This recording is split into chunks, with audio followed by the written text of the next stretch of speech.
regardez, c'est l'étape suivante qu'on a pu constater maintenant, c'est la volonté de certains États d'organiser la formation, on va dire, des imams rattachés toujours à leur pays d'origine, mais de les former sur le territoire national. Et c'est le cas notamment de Titib. C'est le projet que vous évoquez, où on est pour le coup là on n'est plus sur des imams qui étaient envoyés de Turquie, on était sur des Français qui avaient suivi leur scolarité dans le système français, qui avaient eu leur bac en France et qui en France suivaient une formation pilotée par un État étranger. Mais il y avait déjà le fait que les personnes soient recrutées, on va dire, en France et qu'elles suivent cette formation en France.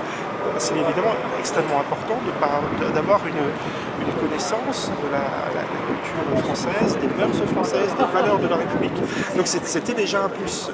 Et parallèlement, les formations qui ont pu se créer à l'Institut Paris, l'Institut catholique de Paris, ou ici à l'université déjà depuis 4 ans. Et là, nous passons à un cap supérieur. Vous voyez ce que je dis? C'est pour ça que moi je ne traduis pas les choses en termes de rupture, mais en termes d'évolution qui finalement aboutissent progressivement à développer cet islam de France. Et donc, vous voyez ce que je veux dire, on est au bout d'un processus qui a commencé dans les années 80. Il y a quand même un paradoxe. Manuel Valls est venu nous parler de laïcité dans une zone concordataire où la loi de 1905 ne s'applique pas. Comment vous expliquez ce paradoxe? La parole ne m'engage que moi, mais je pense que Manuel Valls est un pragmatique. Et donc, ce qui l'intéressait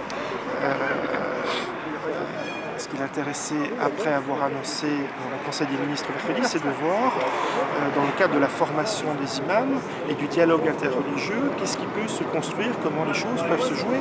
Et Strasbourg a déjà, au sein de son université publique, a déjà 3 formations qui aboutissent à des diplômes d'État. Vous avez dû me suivre avant donc 3 diplômes. Et donc forcément, ça peut représenter un modèle en termes de formation. Mais moi, ce que j'ai compris, on va dire, de la démarche du Premier ministre, c'est de voir ce qui marche à l'intérieur de l'université publique aujourd'hui, qui n'est pas un enseignement de nature théologique en tant que tel. C'est un enseignement qui est délivré et qui est sanctionné par des diplômes d'État sur des connaissances et sur des savoirs, sur de la recherche de manière scientifique. Donc au moment où l'État se pose la question de savoir comment encourager et former les aumôniers qui relèvent de sa responsabilité dans les recrutements, ce qui se passe à Strasbourg ne fait rien. Par contre, si la question est de savoir si l'esprit particulier et le régime concordataire à l'époque a pu concourir à Strasbourg à ce que nous soyons pionniers sur un certain nombre de sujets, ma réponse est à l'évidence oui. Je rappelle, le projet de faculté de théologie musulmane était porté par le professeur Trocmé, qui était un professeur de théologie protestante. Professeur Trocmé. T-R-O-C-M-E, tout simplement, Étienne Trocmé, qui était un ancien président de l'Université des sciences humaines et professeur de théologie protestante, qui dès la fin des années 80 a porté ce projet de faculté de théologie musulmane à Strasbourg. Alors ça, c'est pas fait pour des raisons, on va dire, globalement internes à l'université. Enfin, il a été peut-être trop visionnaire, on va dire, sur le sujet. Mais à Strasbourg, l'université, comme les pouvoirs locaux, réfléchissent à cette question de formation, on va dire, des cadres religieux, enfin en tout cas d'intérêt, on peut dire ça, d'intérêt scientifique porté à l'islam depuis la fin des années 80. Mais est-ce que le Concordat, justement, instaure pas une inégalité vis-à-vis de l'islam encore plus que dans les autres régions de France? Parce que dans la mesure où, avec le Concordat, on finance le judaïsme, le catholicisme, l'islam est encore plus floué. Alors vu de Paris, on peut voir les choses de cette manière-là. Après, dans notre pratique locale, comment les choses se passent depuis 2008, puisque sous la responsabilité de Roland Ris, je suis adjoint au maire délégué au culte depuis 2008, notre volonté a été dès 2008 de traiter dans ce qui relève, dans le régime concordataire, des compétences municipales, parce que dans le régime concordataire, il y a des compétences municipales et il y a des compétences qui relèvent de l'État. La construction, l'entretien des lieux de culte relève des mairies, les questions de rémunération des ministres du culte relève de l'État du ministère de l'Intérieur. Donc nous, pour ce qui relève des compétences municipales, nous appliquons depuis 2008 un principe de stricte égalité à l'égard du culte musulman. C'est-à-dire que sans avoir besoin d'utiliser des moyens de contournement de la loi 1905, vous savez, dans le financement notamment des projets de nature culturelle.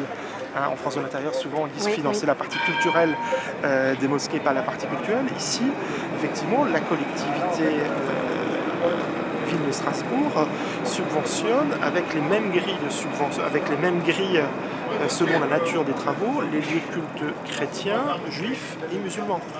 Donc, donc vous n'avez pas besoin de faire cette astuce de finalement on finance un centre culturel, ça peut se faire de manière directe, de financer une association culturelle. Bien sûr, c'est ça. Bien sûr. C'est le financement de l'association culturelle. Oui, bien sûr. C'est l'association culturelle.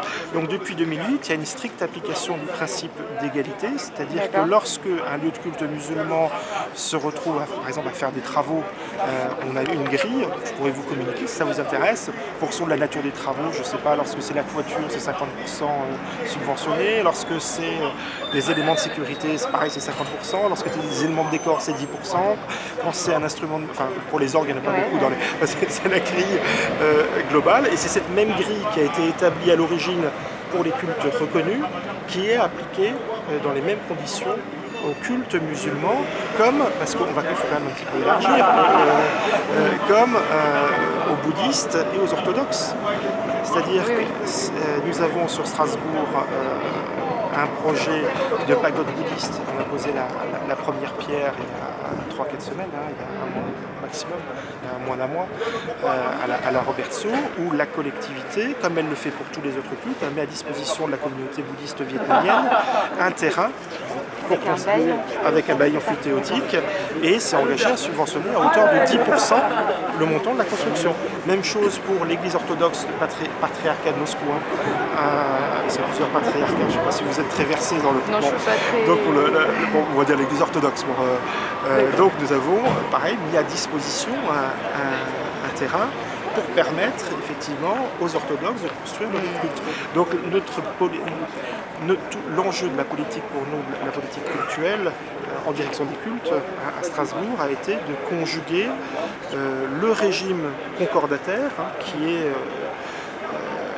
le régime concordataire avec le principe d'égalité. C'est vraiment ça qu'il faut comprendre. Donc nous aujourd'hui on conjugue le régime concordataire avec le principe d'égalité et nous assurons à tous les cultes on va dire un traitement égalitaire, mais toujours pareil, dans les compétences qui relèvent des municipalités dans le cadre du régime concordataire.